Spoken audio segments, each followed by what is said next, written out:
Maka permasalahan menggerakkan jari dulu waktu kami di Indonesia, maka kami berada di Bandung, di Pindad, dan di masjid kami dipimpin oleh orang-orang DKM-nya, orang-orang Persis, Persatuan Islam, dari ormas Islam seperti NU, Muhammadiyah, Persis, dan juga Al-Irsyad. Maka kami dari zaman kecil sudah didoktrin untuk menggerakkan jari, dan kami pun menggerakkan jari. Gak tahu itu hadisnya dari siapa, sahabatnya, bagaimana hukumnya. Maka setelah datang ke Yaman, mulailah belajar ilmu hadis.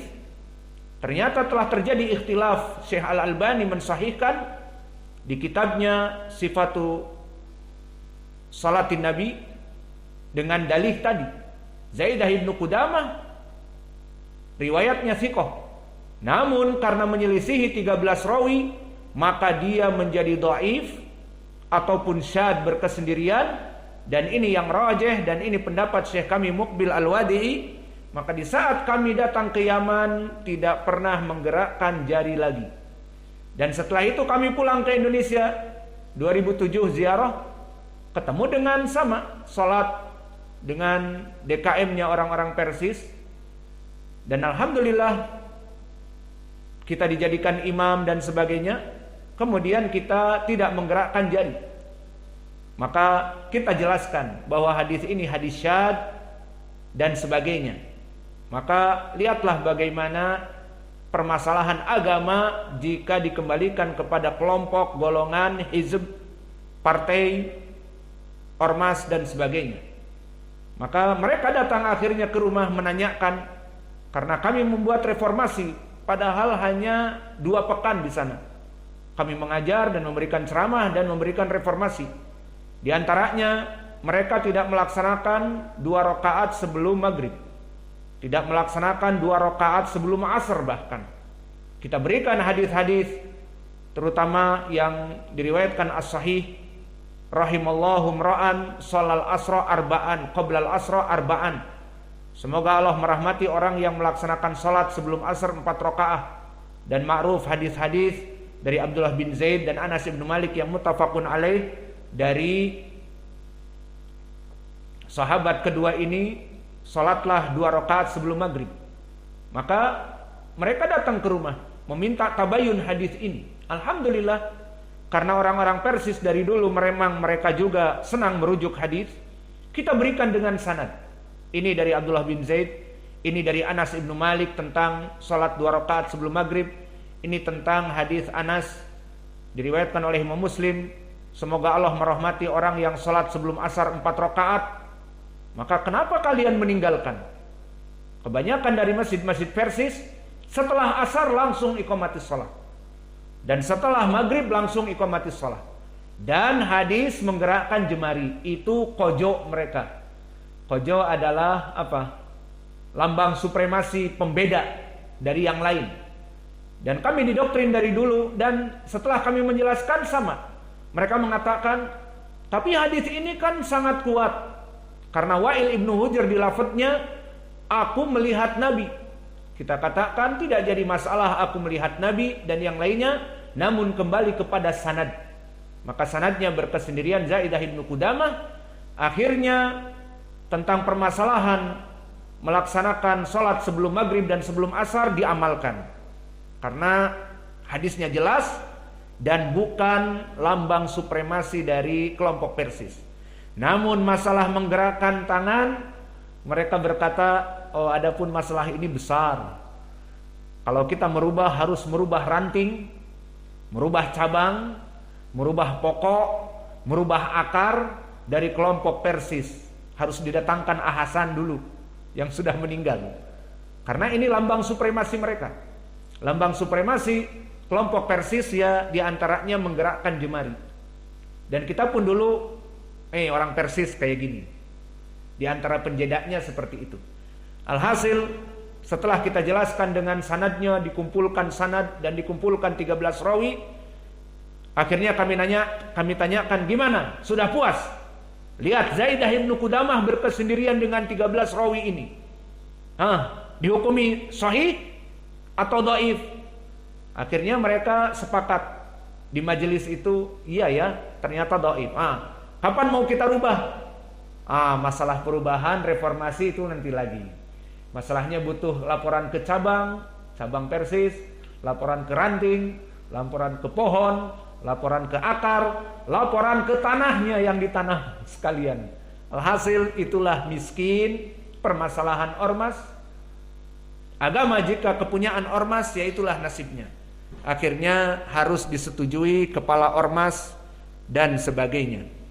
Alhamdulillah kita beragama dengan Al-Quran dan Sunnah sesuai pemahaman as-salafus saleh. Dan masjid ini masjid kita ahli sunnah. Tidak ada masjid kita ini harus lapor kepada ormas-ormas tertentu.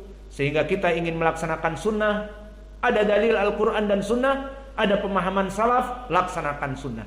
Sunnah dengan sandal, melaksanakan sholat dengan sandal. Sunnah adzan 2 kali di fajr, sunnah sebelum maghrib, laksanakan.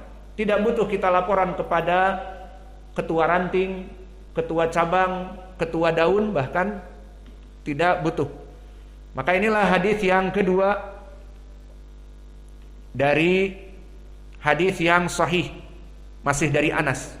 Lalu apa faidahnya dari hadis yang kedua? Kenapa penulis memasukkan hadis ini? Hadis yang pertama, dikarenakan ar-rutubat dan tamarat itu pembahasannya. Maka bahwa rutub lebih baik daripada tamar, dan didahulukan rutub jika ada. Jika tidak ada rutub, ya sudah tamar yang kering. Jika tidak ada tamar pun, ya sudah dengan air. Di sini menjadi pendalilan bahwa sunnahnya dengan rutub, kalau tidak dengan tamar, kalau tidak dengan air. Maka itu pembahasan kita tentang sunnah memakan tamar ataupun rutub. Di pembahasan hadis yang kedua sama, membicarakan tentang permasalahan sunnahnya berbuka dengan tamar. Namun di sini ada faidah fikih. Ida aftara bada'a bitamr. Antum tahu bahwa kita di negara NKRI berbeda makanan dengan orang Arab di zaman Nabi dan di zaman now di Arab. Maka mereka orang-orang Arab, tamr itu adalah makanan yang mudah untuk didapatkan. Berbeda di negara kita, negara tropis, curah hujan banyak, tamr itu tidak bisa tumbuh. Kecuali sekarang dengan teknologi dari ilmu pertanian, katanya sudah mulai ada tamar-tamar di Depok dan sebagainya. Maka kesimpulannya, permasalahan tamar sangat susah. Maka jika ada pun harganya mahal. Setengah kilo yang biasa kita makan rutub tunis itu 70.000 setengah kilo. Dan yang lainnya pun sama seperti itu, 100.000 1 kilo dan sebagainya. Mahal dan jarang rebutan di pasar karena sunnah. Maka prakteknya tamar hanya ada sedikit. Insya Allah bagi ikhwah yang mendengar kajian ini dan ingin menyumbangkan tamar untuk para tulabul ilm, maka dipersilahkan. Maka di sini kita butuh tamar juga. Maka kemudian di saat kita buka bersama, insya Allah tamar ada, dan ada sambusa, dan ada bakwan, dan ada gorengan, dan ada es teler, dan ada dorayaki juga, dan ada pizza. Semua ada tumplek untuk takjil. Maka di dalam permasalahan sunnah ini bagaimana? Apakah kita memakan sambusa dulu ataupun memakan tamar semuanya tanpa makanan selera Nusantara? Al-jawab, hadis ini menjadi pedoman bagi kita, terutama yang tamarnya sedikit, negara-negara seperti kita. Apa? Ida aftara bada'a bitamr, bahwa Nabi jika berbuka dia memulai dengan tamr. Maka kita yang mungkin tamr itu kalau ada yang nyumbang mungkin 1 box, dibagi juga kurang, maka tidak apa-apa kita bagi setiap orang 1 tamr.